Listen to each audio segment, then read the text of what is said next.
Welcome back, everybody. Today we have Brianna Fullmer, and she is part of she founded the Reagan Valeria Foundation. And so we're going to hear her story and about this awesome, amazing foundation, about her beautiful daughter. And you're listening to Catholic Nurse Coach Podcast. I'm your host, Nicole Haugen, wife, mom, nurse, and Catholic life coach. The mission of this podcast is to coach Catholic women who work in healthcare to care for themselves so they can care for others. Welcome, Brianna. We're going to get started with a little prayer, and then I want to dive right in because you have such not good, but helpful, useful information for healthcare workers. So, in the name of the Father, the Son, and the Holy Spirit, amen. Come, Holy Spirit. Oh, Lord, you know what's on our hearts. You know what's on our minds. You just see us as your wonderful little children, the way that we try to do everything ourselves. And then eventually we turn to you and say, help. Please help us to surrender more things to you, to get out of our own way quicker. Please help us to feel your peace and your love surrounding us. And we ask this in Jesus' name. Amen. In the name of the Father, and the Son, and the Holy Spirit. Amen. All right, well, welcome, Brianna. And I'm so happy that you could be here with us and for my listeners. And like I said, I think that you just have such good information and kind of the flip side of nursing, like you give the patient perspective. And so why don't you tell us a little bit about yourself and how the Reagan Valeria Foundation got started? Yes. It is the Reagan Valeria Oh, I'm Foundation. sorry. We Sorry. did the Spanish spelling of Valerie. Valerie is Yeah. my mother's name, and but my husband is Mexican, and so we just did the Spanish Okay. My form. apologies. Sorry. I should have No, it's okay. double I checked. just figured, in case anyone wants to look it up, the Reagan Valeria Foundation. And yeah, so we founded this organization in honor of our daughter. She came to us in, we found out we were pregnant with her in September of 2021. And at her 20-week ultrasound, um, sorry, it wasn't necessarily a 20-week ultrasound. We got an official diagnosis for her at 26 weeks, that she was going to be born with a unique condition called CDH, which is a congenital diaphragmatic hernia. And basically, it just meant that her diaphragm hadn't formed all the way. And so her organs were pushed up into her lung cavity. And so now at the critical time when lung development happens, her lungs couldn't develop. And so we were told to prepare for limited time with her.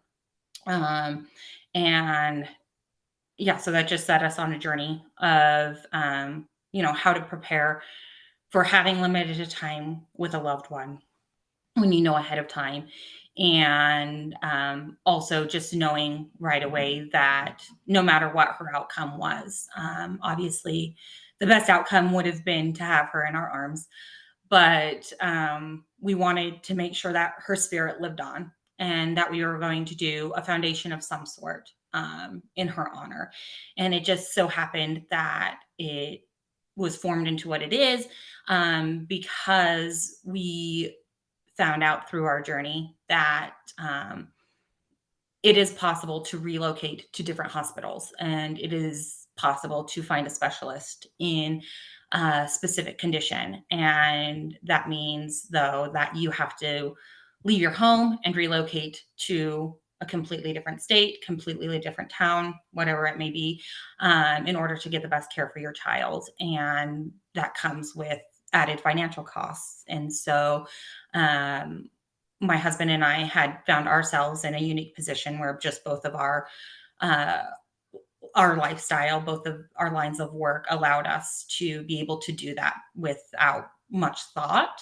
But we know that a lot of times for other people, that means actually having to consider leaving a job or taking time off and things like that, which again, also just adds to that financial burden. And so what we turned the Reagan Valeria Foundation into is an organization that will help families who are looking to relocate to a specialist, and basically just provide them with relocation grants. And then we also offer rehospitalization grants for children who were in the NICU, are able to come home, but then they have complications once they get home and have to be rehospitalized. And then the final grant that we have currently is a bereaved parents grant for those parents that do have to plan for uh, having limited time, or even, if they don't have the ability to plan, but it just is inevitable that they do lose a child, then we want to offer services that will help them in their grief. And then also, um, excuse me, we give them financial assistance in order to assist with funeral services. Yeah.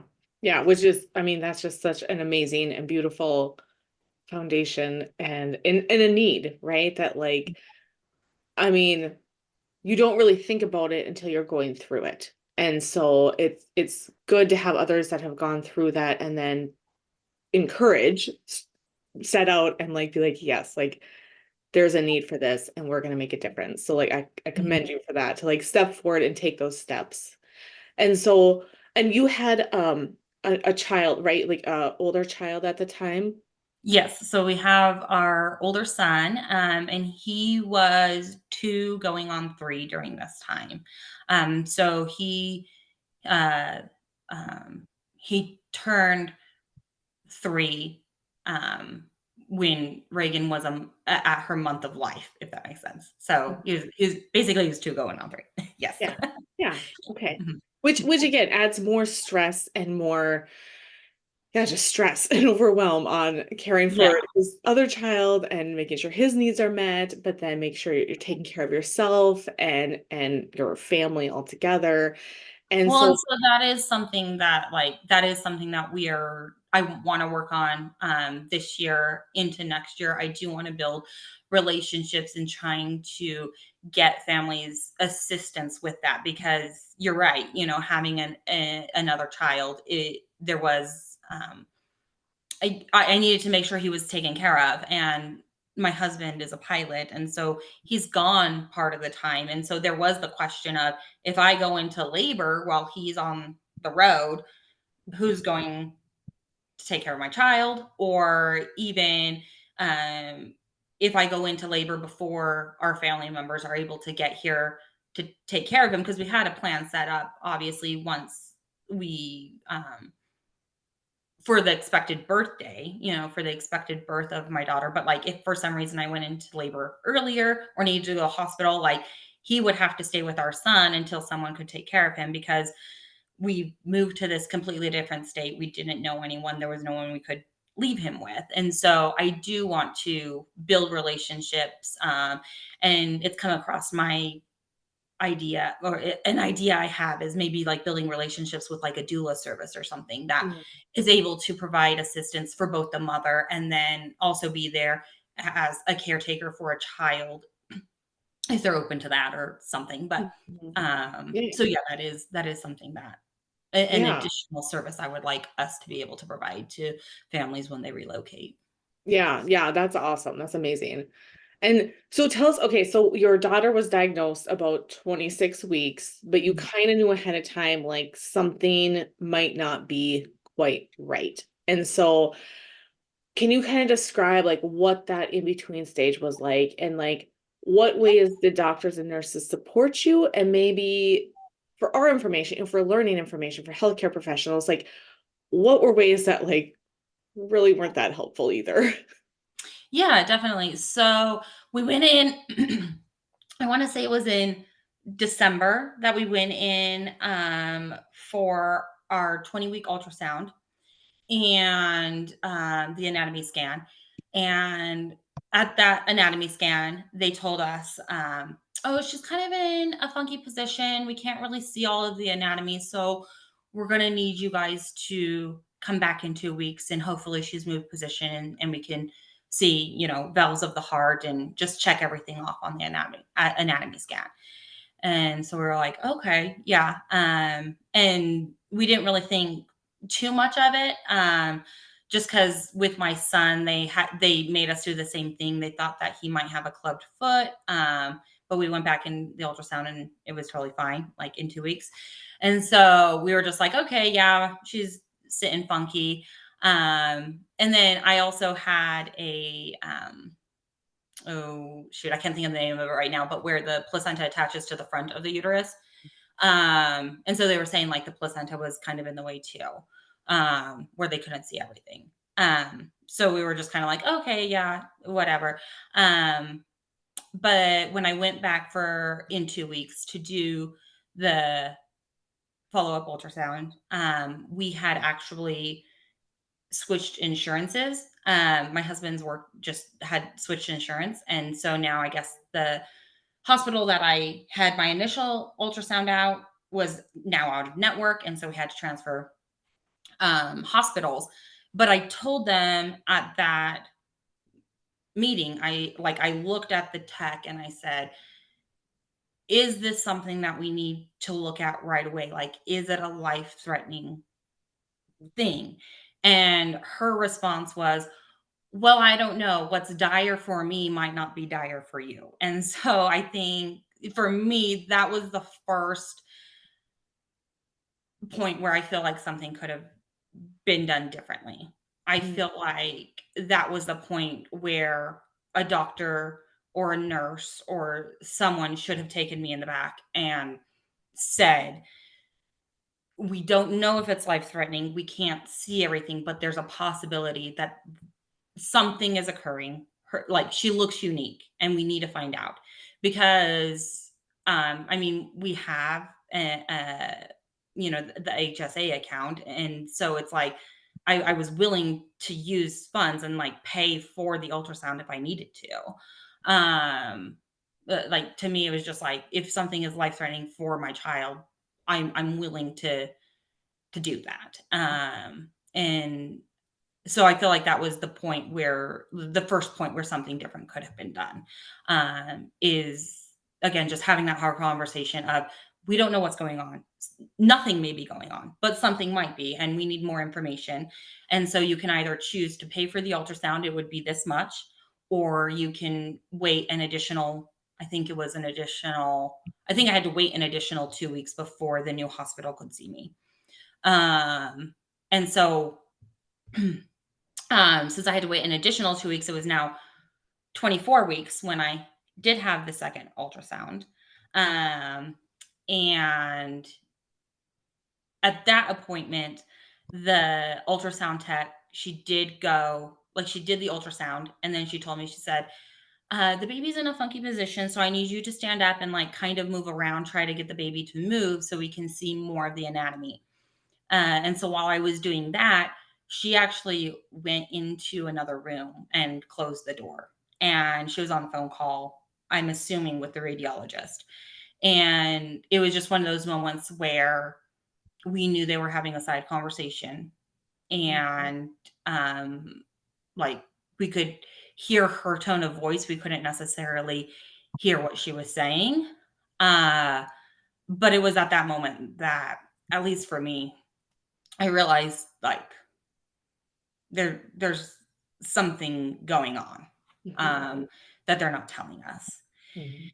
And but again, she came back out and she had me get back on the table and we finished up the ultrasound. And when we left that appointment, she said, okay, there's still like some heart valves I can't see. Um, but we'll just have you come back in 2 weeks again and see if baby's moved and we'll try it again. And I want to say it was at that point too that she said like it was the arch of the heart. And I guess she told us that it's very common for that to be hidden behind things, and if the baby's in a unique position, not be able to see it. So again, I feel like that could have also been an opportunity for someone to step in and say, again, we're not sure what's going on, but there is something going on. And so um, these are the next steps, basically. Um, but again, we went home from that appointment, and I want to say it was 2 days later.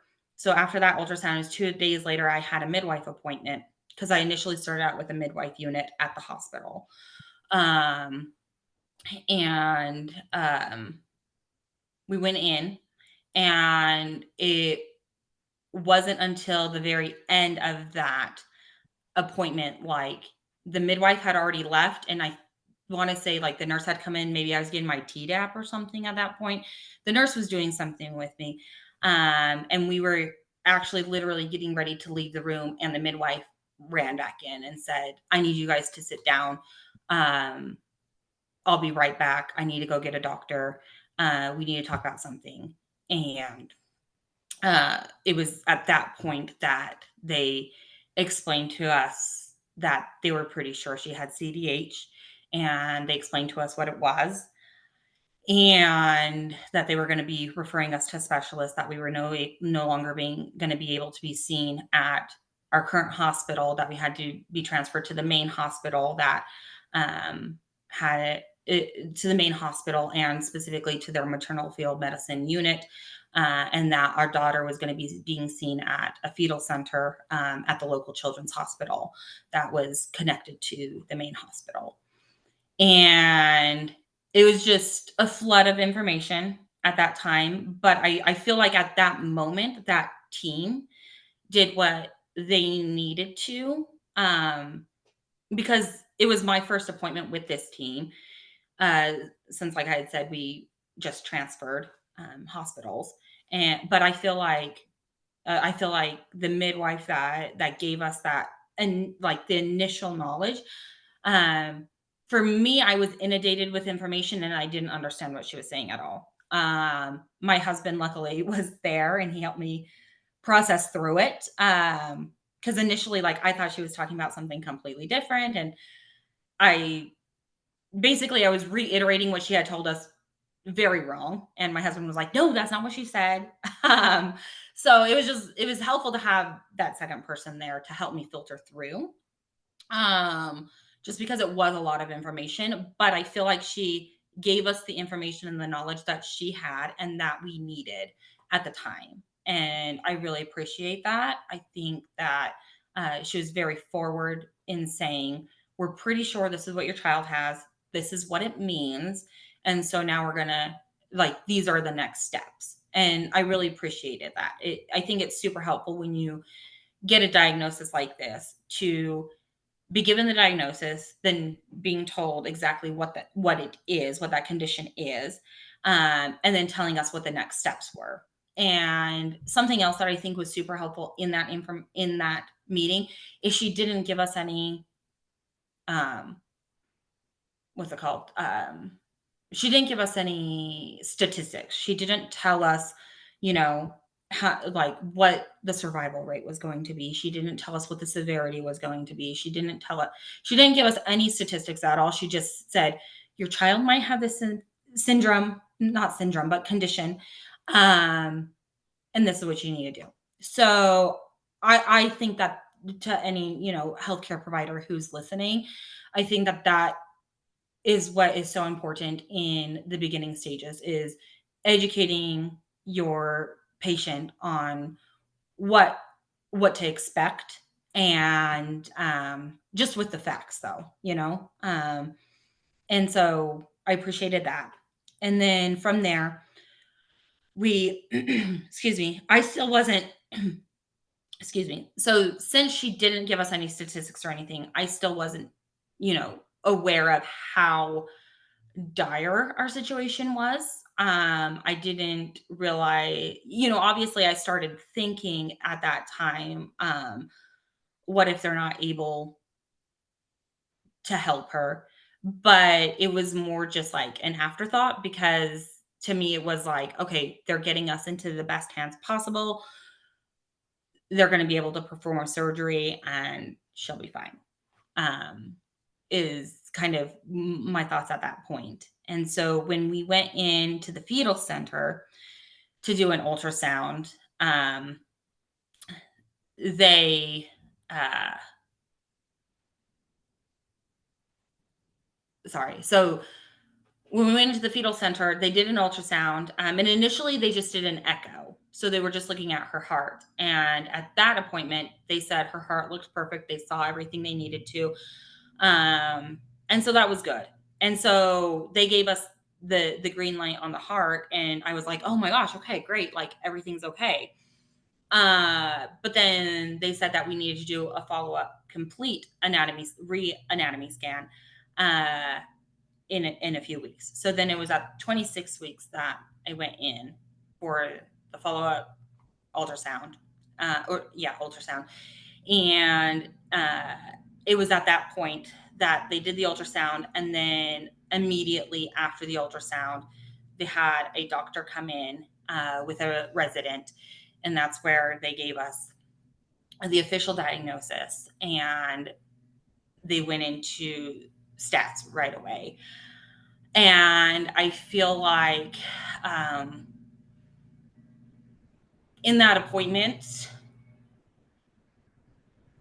sorry, um, in that appointment, it was really rough because I feel like the doctor who gave us the diagnosis, I just, I felt like we were a number to her. I felt like she didn't see the value of my daughter. She didn't view her as my daughter.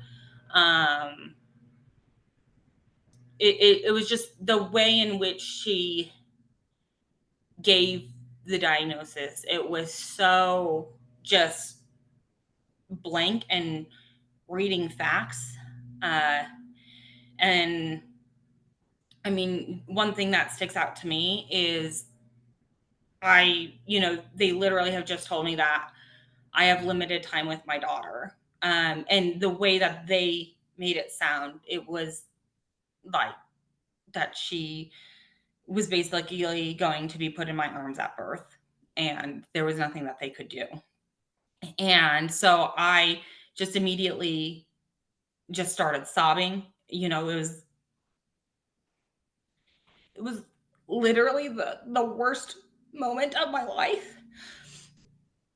And so I was in there sobbing, and this is in 2022, so they still had mask ordinances in the hospitals, and I was sobbing and I couldn't catch my breath, and so I removed the mask from my face to use a tissue to wipe my face and catch my breath. And the moment I removed my mask, this doctor, she literally just stopped the entire conversation, and she looked at me with like the sternest look and just said, I need you to put your mask back on. And it was so devastating to feel like the mask was more important than my daughter. And I just that's just something that sticks out to me. So I guess take that for what you will. But I just think that when you're giving a diagnosis, you need to have compassion. You need to realize that, sorry, you are shattering a parent's life. You're, our child is in utero, but we've already connected with her. She already had a name. Um, she'd already been with us for 26 weeks, but it's not even just like the moment of her gestation, but like if you give a parent a diagnosis at 10 weeks, at the very first ultrasound, you have to realize that that is a child that the parent has already bonded with to an extent. And to tell someone that even if you have to give the diagnosis of a possible miscarriage or something like that, like you have to realize that you are telling someone that that is their child, and that they either may never be able to hold that child, or that it's going to be just for a limited time. And so I guess just keeping in your minds, whenever you give a diagnosis, and even if you continually work in a trauma unit of any sort, that this is the first time a parent is hearing this information. It's the first time, honestly, that I ever considered that the ultrasound was for any other reason than to find out the gender of our child. It's the first time that I realized that things can go wrong in utero just by chance, and that, no matter how good you are about following the rules and not eating what you're supposed to, and not drinking, and all of the various things that they tell you to watch, that just by chance there are things that just happen. And so I think you need to realize that a lot of times this is the first time a parent is being confronted with this reality. And I think if you go into every appointment with that knowledge, it can really add to your empathy and compassion, and the way that a family takes that diagnosis and is able to process it. Mhm. Yeah, thank you so much for sharing. Like, it's so powerful, and I'm so sorry that happened to you. And again, like, what strength and courage you have to, like, because it feels, as you're talking through it, right? Like, it feels present again. It Mhm. feels like you're in that room. You can feel those emotions. It feels there's trauma there, right? And so the courage that you have to share that, so that we can learn and grow from that, is just amazing. And I'm sure Reagan is so proud of you, and so proud of the steps you're taking, and giving a voice to those that, like I said, if it hasn't happened to you, like, you don't think about it, right? Like you said, I thought an ultrasound was to see the gender. Like, we don't think about these things because we haven't had to a lot of times. And so, and the same, like, healthcare professionals, yes, like, you might work in an area that there is a lot of trauma and these kinds of things, but it doesn't get easier for that person in front of you. Mhm. You might learn to shut off different valves and stuff as a healthcare professional, but, like, it doesn't get it easier for the person in front of you. And it is oftentimes the first time they're hearing it. And my background a lot is in hospice. And so it is, you kind of like, to you, it's sometimes a day of work. But I've also been on the other side of having a parent on hospice, Mhm. and it's a whole other ball game. And so, again, like, you don't really know until you walk through that. And Mhm. so, again, just thank you for sharing that. Thank you for sharing your story. And okay, and so I want to backtrack a little bit about with healthcare professionals. Okay. And again, I'm a nurse, so that's kind of my what I'm speaking from. Um, Mhm.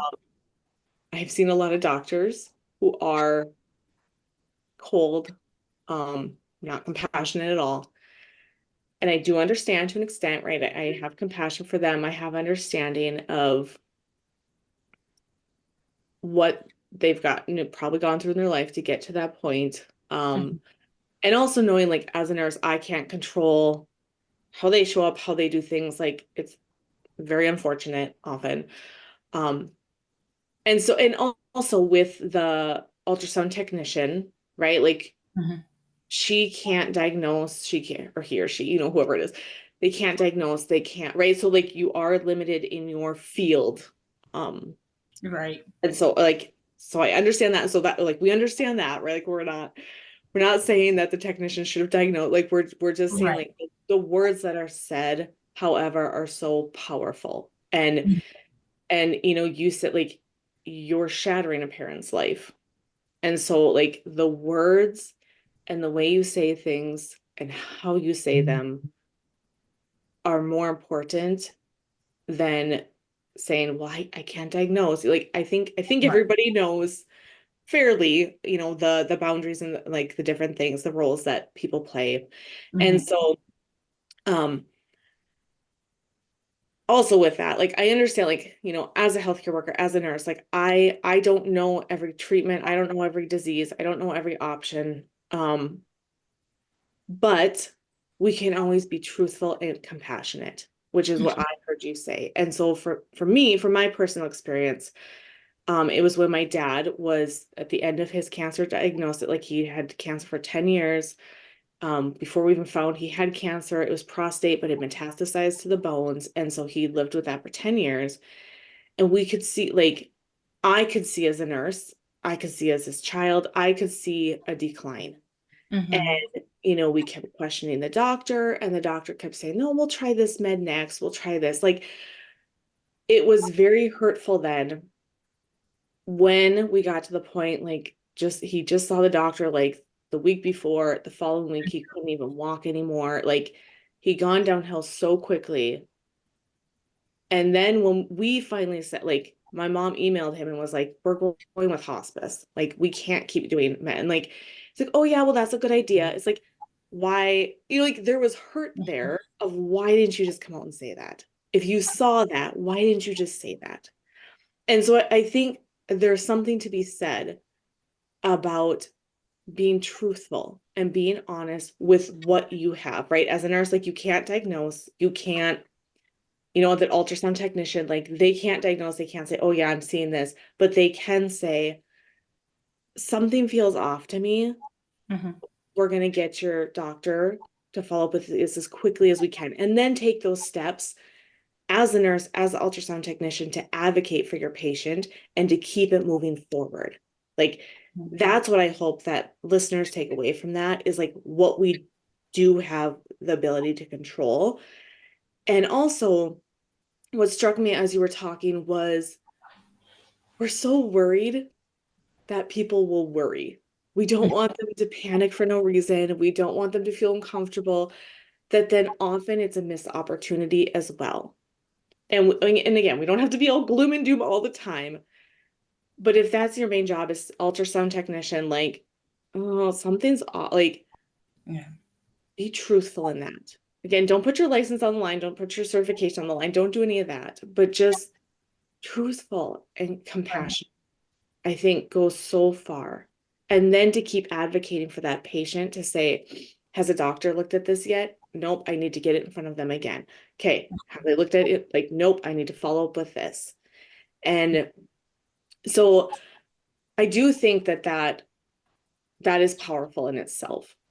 Yeah. Um, and so for you, what were some ways that you found that staff did advocate for you? Because you said that second team that came in, like the midwife was just like, no, like hold up, like we're gonna be truthful, honest, like, and you Mm-hmm. said that helped. And then not to like also like see when your patients are in information overload. Because you can Yeah. see they shut off when they like this is too much. I can't Mm-hmm. process this anymore. I have found to be very helpful, like if you would have been alone, to write things down for Right. people, because oftentimes you might not have a loved one with you because you thought it was just a regular checkup. Um, Right. so what are some other ways that with that information, again, like within your scope of practice, like what are some little things that we like healthcare professionals can Yeah. do? Yeah, so like, so shortly to follow up on exactly what you're saying, I recently came across a quote by C.S. Lewis, and I might butcher it, but it's something to the effect of, "When you're in despair, don't seek comfort, seek truth." Because if you seek comfort, all you'll wind up with is dirty dish soap and despair. But if you seek truth, you might find comfort. And I really I just clung on to that because I think it's so true. What was so important and what was most helpful for us in this journey were the providers that were truthful to us, and didn't try to comfort, their sole purpose was not to comfort us. Their sole purpose was to educate us and tell us exactly what was going on and make a plan. And to me, that was the most helpful thing, is to know the truth and being able to make a plan. Um, is is what was most helpful. And so, yes, so the midwives that initially finally gave us a diagnosis and said, we noticed something unique about your child on the anatomy scan, and this is what it is. Uh, that was helpful, giving us something to cling on to, you know, a diagnosis, giving us the actual name of something was very helpful. And then when we were and then like I said, they made a plan for us. They said, this is what's happening. You can no longer see the midwives because this is out of our scope. And so you're being transferred to this unit. And to me, that was helpful because they were getting us to the people who were more educated on the subject. And but then yes, once we had that meeting with the new team, the maternal fetal medicine, as well as the fetal center, they work in tandem, which I think is a great. I think it's a fairly new model. I don't know how long it's been around, but several children's hospitals now have fetal units where you can actually get the child diagnosed in utero and start making a plan right away. And I think that's super helpful. Um, so I really commend, the healthcare field for providing that. Um, but then at that point, it was like you said, mostly like information overload. Like because then we again got the diagnosis was reiterated, but then at that time we were also told severity and her chances of life, and um, they had us meeting with the surgeon. They had us meeting with social workers. They had us meeting with, I feel like there was one other part of the team. And then um, in that same day, they asked us if we wanted to meet with the palliative care team. Um, and I feel like that was just definitely information overload. I think meeting with the surgeon, I feel like can add comfort because you know that there's a professional at the hospital that can take care of your child and can provide them the treatment that they need. And so I think that is helpful. But immediately going into palliative care and I just feel like at 26 weeks we still have what 14 weeks left to go. Like that could have, like, yes, we need a plan for it, and I think it's very important to plan with them and know what the possible options are, but I don't think it needed to happen on that same exact day. We still had time. It could have been a separate meeting, and it could have happened slower because what a parent wants in that moment is hope. And that again, hope does not mean comfort. It doesn't mean telling us what we want to hear. It doesn't mean telling us that everything's going to be okay. It just means providing that spark, the possibility that things may be all right. And in the very end, that you know that you've done what you can, and that you've planned, and that everything was basically done for the best of the child and what could have been done to our current medical knowledge. And so I think that is important. But something that was disheartening to me is that at that meeting, they told me, you know, when you go home, don't Google anything. Don't look this up. You're just going to freak yourself out. Um, but I wound up Googling because you're already in the depths of the despair. What's Google going to tell you that the healthcare professionals already haven't? And it was through that I wound up finding this specialized team and realizing that relocation was a possibility. And so over the course of a few days, I got more and more information about how to navigate that. And so I wound up emailing our medical team here in my home state. And I said, hey, I found a specialist. Like, I don't know how it works with insurance, but would you guys be willing to refer me to him just so everything looks clear to the insurance as far as why we're bouncing around to different hospitals? And their response to me was, oh, is it, and I don't know if you want me to say his name. they said, "Oh, is it Dr. K's?" And I said, "Yes." And they like I could just tell in her tone of voice that to her this was a competitor, and it was disheartening to me to find out that they knew about him, that they knew about his reputation, and that he was the person that was most equipped in the healthcare industry to deal with our daughter's diagnosis, specifically because with CDH, it can be right sided or left sided. And most surgeons are familiar with left sided CDH because it's more common. Um, but they tend to be a little more perplexed by right sided CDH.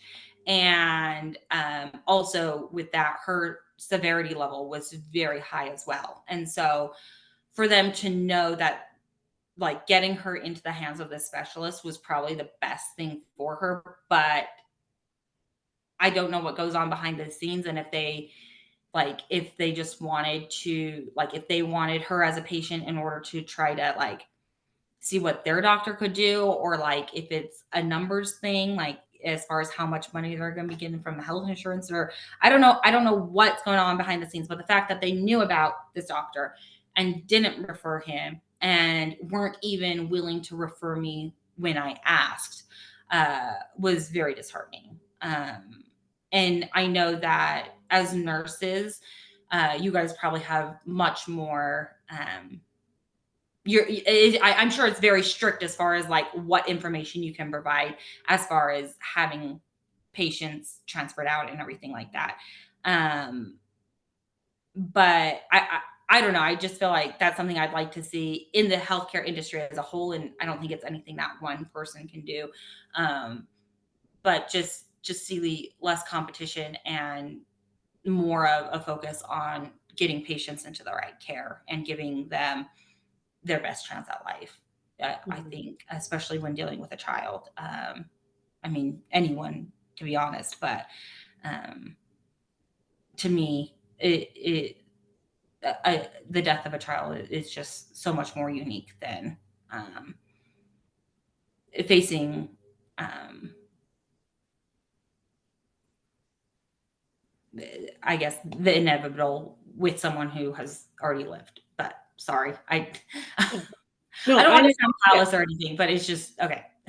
Yeah. um, No, I think it's good. I think it's good to bring up the point of often like we see each other as competitors, right? Because it is a business. It is, you might work for a corporation, you might like, and I understand that to an extent, but mhm, what I like to see, what I like to practice is to look at the person that you're caring for in front of you instead of the competition, the noise in the background, let's say, the mhm, politics that is healthcare, to focus on that person. And anyway, maybe one person can't change all of that, but that one person in front of you, you can change that for. And so mhm, to advocate for that, to say, hey, like, did you know about that? And, and again, like the Googling, right? Like people say, like, oh, don't Google it. But like, we're curious, like, we're humans. We're going to be like, wait, what? Like, gonna go home and you're gonna freak out about it, and it's gonna be on your brain, and you're not gonna be able to sleep, and you're gonna be running all these scenarios through your mind. So you're like, I'm just gonna Google it because at least then I'll know, and I won't have to sit here and question things. And so I think that that's just a natural thing that we do. And again, I think with the information overload, that is a natural thing, and you just get to a point where it's like, I can't hear anything else. I just am in despair. And then you kind of come out and you're like, I have all these questions now. And mhm, so, I mean, maybe this is helpful, maybe it isn't, but I would suggest like as a healthcare worker, like as if you see this happening, if you give these diagnoses to your patients, to the families, to say, okay, like this is a lot of information. Again, I like to write things down because then I can like I don't have to hold it in my brain. I don't have to like try to remember it later. Like write it down for them and say, these are the key points that I want you to remember. And later on, you're gonna have a million and one questions. Just mhm, start writing them down. Because then, like you said, like the palliative stuff, like that was thrown at you, and then this was thrown at you, and then this angle, and it's just like, mhm, ooh, like, I can't take anymore. And so to look at that and say, see your patient, see them for who they are, see what's happening, say, here's what I want you to do. And then you can suggest, like, instead of Googling, I want you to just start writing things down. And then we can start covering those, next appointment. Or even I'm going to follow up with a phone call tomorrow. And I want you to ask me all these questions. I put a block of time aside for you. Like, Mhm. how would that help versus, Googling things and then bringing things up and then they feel defensive and then Right. like where would that. So they actually did. So they had a nurse coordinator, and they did give me her number, and her email, and told me that I could email her, and talk to her anytime I wanted to. And so, I mean, that was helpful to feel like we did have a direct contact, and we didn't have to, jump through the phone system and talking to, the operator and all that. Like it was nice to have a direct contact for sure. And yes, I think, I mean, I don't think I think that don't Google things. I think it's definitely meant out of compassion, just because it does um, matter what you decide to Google. And like for me, the things that I Googled were best CDH hospital in the United States. It wasn't necessarily like, what is CDH? What's the severity? What's the survival rate? Like, yeah, I don't think necessarily that maybe those are not helpful things to Google, because the medical team had already given us that knowledge. And so I want to take their word for that rather than what Google says. But to me, like making sure we were in the best with the best healthcare professional, if there were any specialists in health in CDH and um, things like that. That is what was important to me, and ultimately, what was most helpful, actually, was finding a Facebook group that is CDH specific. So it's a Facebook group for um, anyone with CDH. So there's CDH survivors, there's parents of CDH children, there's grandparents of CDH children, there's angel mothers, like just basically anyone who has had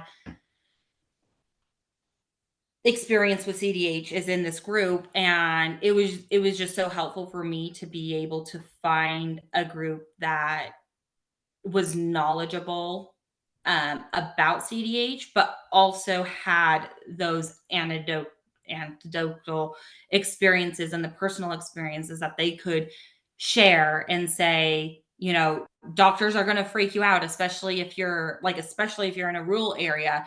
They don't know how to deal with it. You need to get to a children's hospital. Again, it was the giving us the knowledge that yes, this is a life-threatening condition, but these are the steps that you can take in order to make sure your child is in the best care. And so honestly, I feel like that would be something that's super helpful to parents, is if they do get a unique diagnosis, is telling them like, hey, look on Facebook and see if there is a group specific to this diagnosis, because being able to hear from people who have walked this path before you, it's just nice to hear what was helpful for them and maybe what they wish they would have known. And then you can intake all of the information and process what's going to be the best option for you. Yeah, that's great information to like to look at outside sources and stuff to say, hey, like, you know, I don't know of any group, but just I'm sure there's a group for it. Like, Right. Yeah, exactly. And I mean that's all. I mean, a lot of times, I guess I shouldn't say a lot of times, because a lot of our um grant recipients are CDH patients, just because that's the group that we're currently that's the circle, that we're currently in and able to market to. But we have had two or three children with a different disease, and I'm like, well, I've never heard of this, but let me get online, like let me look for a good Facebook group that you could maybe be a member of, and get information from parents who have dealt with the syndrome, uh, and so, or condition, whatever it may be. And Yeah, so I think even if you don't have, like, the exact, like, "Go join this Facebook group," just giving them a suggestion of, "Hey, this might be helpful if you want to look into Facebook groups that are specific to this condition, it might be helpful." Yeah. Like, Right. um, so yeah. Yeah. Yeah. I think that's a good idea. And so I think so what I'm hearing more is like from your perspective that the biggest thing was to just be honest, right? Like Mhm. don't try to like keep us in like, well, I don't want them to worry. I don't like just Well, you and gotta keep them comfortable.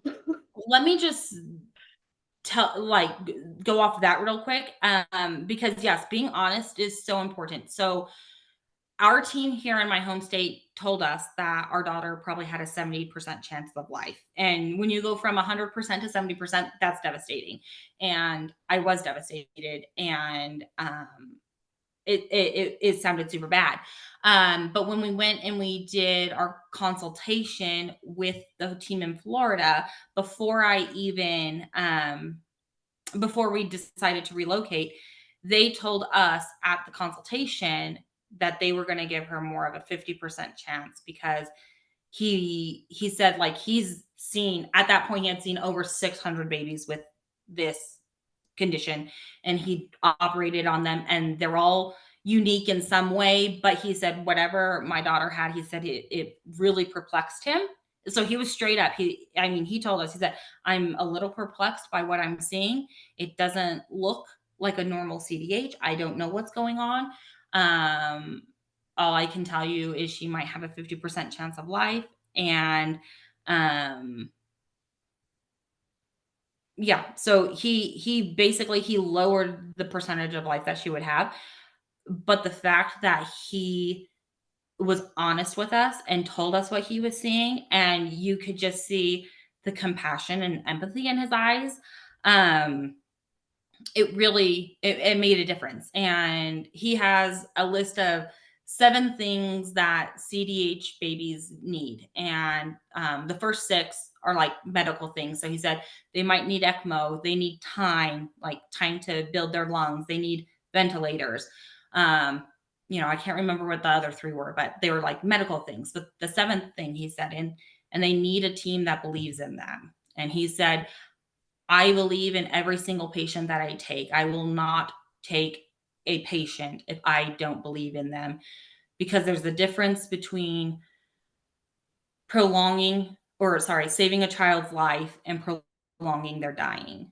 And for him to just come right out and say that, number one, like the compassion that he has, that he says that he truly believes in every single patient he has, like that's what we needed. We needed someone who would believe in our daughter and that we knew that no matter what, they had extended all medical knowledge. They had, in the end, he literally told us he had tested the boundaries of science with our daughter. And it's just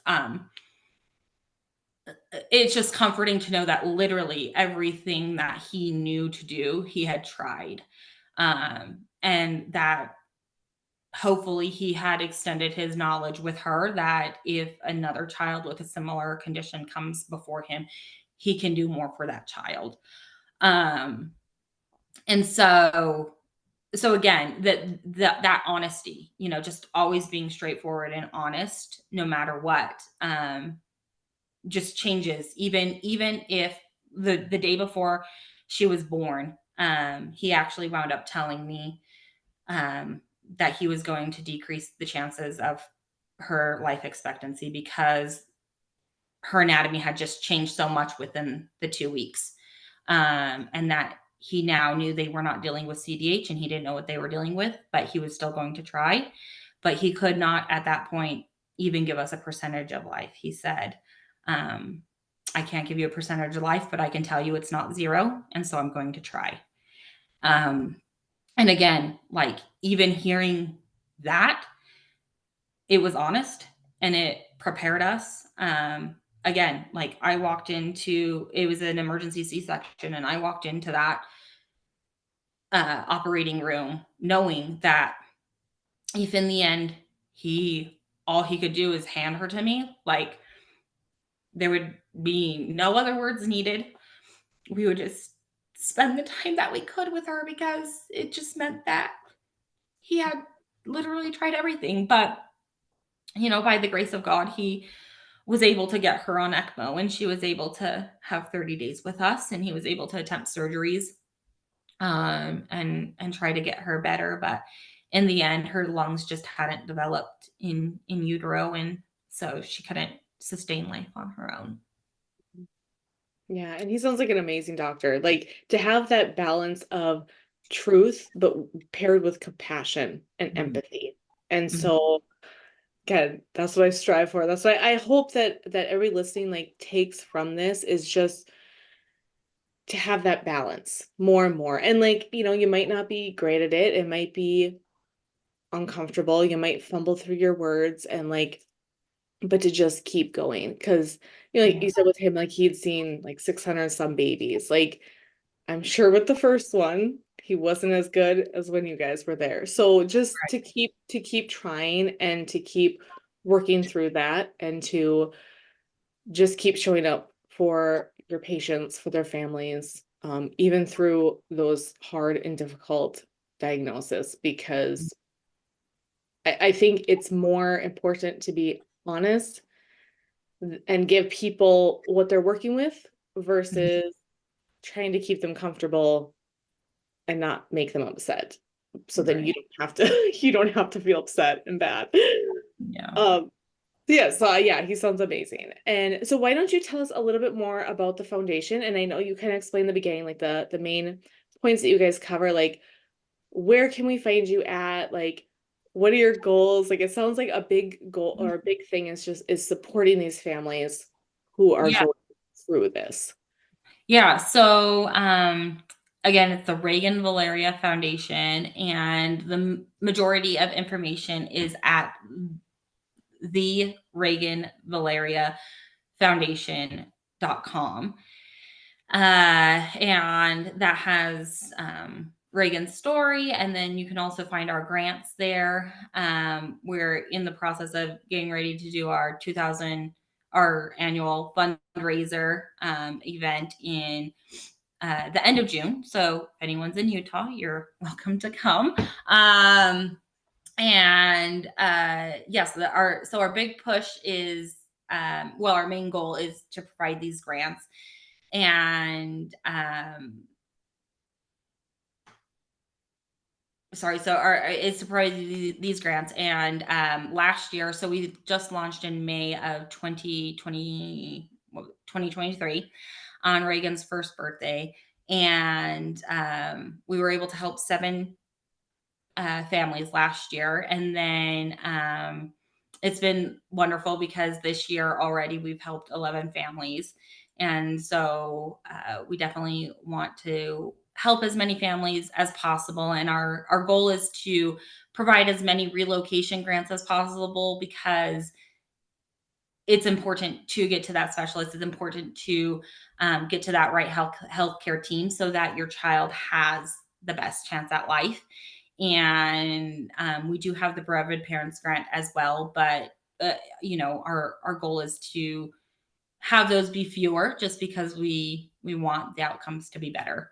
uh and so we have that. And then this year I'm really focusing on trying to get our message out there, and so I really appreciate you for having me on here to talk to the healthcare community, because that is something that we really want to push for, is talking to the healthcare community and just explaining what it's like from the perspective of a parent, and how we can help future parents together, how our experience could possibly help you guys in your field. And yeah, so that's kind of where we're at right now. And things to look forward to in the future. Like I mentioned, we want to partner with um, doulas, or some kind of health, or some kind of caregiver that is able to provide help for families that relocate with additional children. And then I also would like to partner with local hotels because we have the Ronald McDonald House near the majority of children's hospitals, which is where a lot of our families stay. But there are times when either they're full or for some reason they don't meet the qualifications. Like I'm not quite entirely sure what all the qualifications are, but sometimes they don't meet the qualifications. And so being able to partner with a local hotel that might be willing to give them a discounted rate so that they have a place near the hospital to stay during their relocation are two big partnerships that I'm looking to make this year. Yeah, that's awesome. And so remind me, I don't know if you said this in the beginning.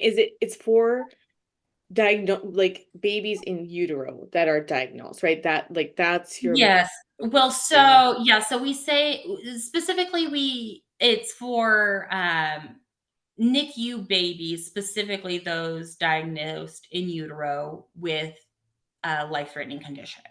Okay. So we want to keep it somewhat open-minded because there are some, for instance, there's some CDH babies specifically that we know of that are not diagnosed in utero, but it is a life-threatening condition that they have immediately upon birth that requires them to go to the NICU. Um, so yeah, I'm still trying to work on the exact wording because it is specifically for children with a unique condition. Um, I hope that there's other foundations out there specifically for like premature babies, you know. But unfortunately, like right now, like simply a premature baby, I guess, wouldn't fall under our foundation because it's specifically, yeah, we want to keep it more focused in on children with unique life threat. Not even, I guess it doesn't even necessarily need to be super life threatening. Sorry, I'm trying to think. So yeah, so right now we say so it's for NICU babies, specifically those with an in utero condition. But we kind of extend the boundaries depending on the situation, if that makes sense. Yeah, sure. So yeah, so if anybody has questions, like on the website, is there like a contact form where they can like reach out and Yes. say, hey, does this qualify? Does this Yeah. Yeah. okay. So we have an email address. I actually even have my phone number there. And there are contact forms as well that people can apply for. Yeah. Awesome. Or Yeah. I'll send. Yeah. Yeah. So I think, yeah. So I hope like this is just another tool to put in your toolbox. So to send people like to know this foundation, to know it exists, to say, hey, like, and maybe it's not even like a patient or anybody, like maybe it's a family member that all of a sudden gets this diagnosis and you're like, oh, I heard this foundation, like they can help you. So Mhm. so I think it's amazing what you're doing, and I'm excited that like it's growing, and I mean, it's not something you really want to grow, but it's something that like it's a need. And so it is a beautiful thing that it is growing because that means more people are hearing about it and taking advantage and getting grants and getting help and trying to lessen the financial burden um and to get the support that they need while they're going through this. So I just like it's a beautiful thing. I'll put the website link and then if you want I can link your email in the comments of the podcast episode and so people can get in touch with you. So Yeah. That sounds wonderful. yeah. So is there like what is the biggest takeaway that you would like nurses and healthcare professionals to know like when caring for a patient family with like this unique circumstance? Yeah, the main takeaway is I would like every healthcare professional to always remember that no matter when you're giving a diagnosis, you're talking about someone's child or you're talking about someone's loved one. You know, if it's not a child, if it's a different family member, you're talking about someone's loved one. And so to always approach that with compassion and empathy and the knowledge that a lot of times this is the first time they are hearing the information and that they're even considering that this was a possibility. And um, so, yeah, so just approach that with empathy and compassion and honesty, uh, and where possible, provide follow-up steps. You know, this is the condition, this is what we can do about it, or this is what the next steps are. If the next step is just to get to um a specialist, or you know, whatever it is, give a plan forward. Mhm. Yeah. Okay. Awesome. Yeah. So keep in mind, like, this is somebody's loved one, or child, and Mhm. like you might deal with these things on a regular basis, but to them, this is new information, and have empathy and compassion. And then the plan. I mean, I've heard you say a multiple, like having a plan helps so much. And I mean, I think maybe that's most people. I know it's for me, any situation I'm in, if I have a plan, I feel better Right. about it. And so it just kind of gives you that next step of like, okay, I can do that part. Okay, I can do that. And Mhm. so, yeah, so thank you so much for sharing your story. I do want to mention that if you, as a nurse, as a healthcare professional, when there is a loss that, especially with a child, that this affects healthcare workers as well very deeply. It can be very hard. Um, maybe you're only the person that's initially part of the very first conversation, but and then the family, like you send them on to the specialist, or you refer them, and like that may be the only contact with you have with them, but there's feelings from that. There can be trauma from that as well. And so a lot of times those feelings can get stuck. And also in healthcare, we're trained to not share our emotions with the family. Um, and and then we want to help people, right? So this feels like it's going against what we learned, what we're trying to do, and we second guess what we should have said, or maybe what we should have done. We lose sleep. And I want to give a safe space to healthcare workers, especially women, to talk about this loss and grief as well, because again, we're told to hide this, to not show our emotions in front of patients, and again, like don't make it about you, right? Like don't start crying and like, oh, be distraught. But like it's not good to hold all that in as well. And we get good at hiding that, and we carry around this secret pain, and it feels like it's eating us alive. And then that's when we burn out. That's when we start to yell at our husband and kids. It's when we start to overeat or overdrink. And so I invite my listeners like to book a free call with me. The links in the comments again, it's catholicnursecoach.com, and to just give a voice to the pain instead of trying to hide it, because when it hides it, like if we don't bring light to these things, that's what the devil wants. He wants us to just be isolated and closed in, but we're made for companionship.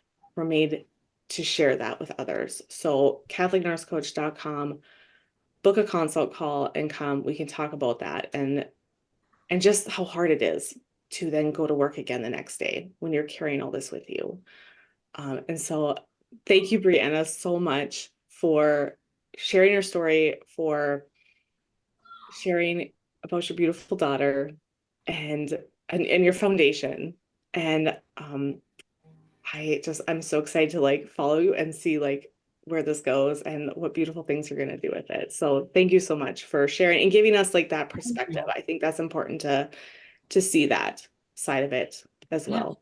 And thank you so much for giving me this platform. Like I said, one of my goals this year is to get in front of healthcare professionals, and so I really appreciate the opportunity to share our journey. And I hope that your listeners can learn from our experience and put it into practice in their work. Yeah, thank you. So, all right, I'm praying for you, and let's go change our world. Thank you.